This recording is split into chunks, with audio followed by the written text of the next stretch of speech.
So before I say what I think will be the main challenges, why don't you tell me what you think will be the main challenge and the challenges regarding this shift to a physical environment?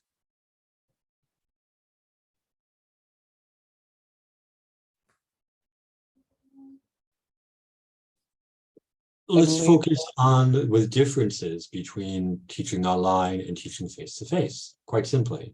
What do we have to deal with when we're in a classroom that we don't need to deal with when we're teaching online? The material, I guess, we're using during the online sessions, we're just using digital material. You don't need to print anything. You just like put it out on your computer and display it. Yeah. The online, you can just go to Google and search it very quickly, copy and paste, problem solved. But when you are standing in front of a crowd, although it's small, but it still put a bit of pressure on you looking at you. You still need to be the controller, bring everything, like bring sufficient handouts, like anticipate any kind of problem that may arise during your classroom. In the classroom, you have these things, right? Handouts.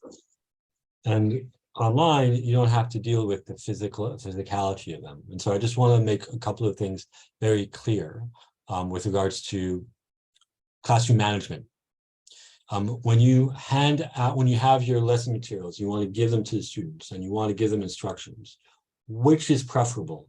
To give them instructions before you give them a piece of paper. You don't give them anything, give them the instructions, or you give them a piece of paper and then you explain what they have to do so they can look at the paper and they can follow your instructions. Which is better?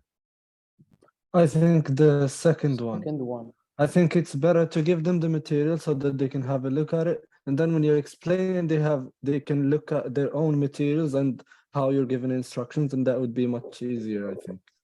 Fatuma, Umaima, do you agree? I think it depends. If we're in a class where we can display the content on an interactive board, we can talk about the materials beforehand. But in this case, I think it's better to hand out the worksheets and then talk about it. Umaima, do you agree? No, I don't agree with Fatuma. I think it's the same whether it's online or in class. Task before text is because, for example, if I do that with my students, they would get distracted and they would just turn in pages and they would start looking at contexts that we might not look at in our class. But I think that's because they are kids. You said task before text. What does that mean? You present the task first, give the students a moment to look at it, and then you give your instructions. Always, yes, that is always very much.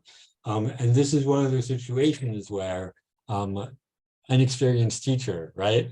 And experienced teachers, but remember, you're absolutely right. Listen, guys, and Fatuma, what you were saying is exactly correct. Adults are exactly the same. When an adult enters the classroom, age decreases. They may look like they're 50 or 40 or whatever, but they become 10 when they're in the classroom and they've got a teacher in front of them teaching them language. Trust me.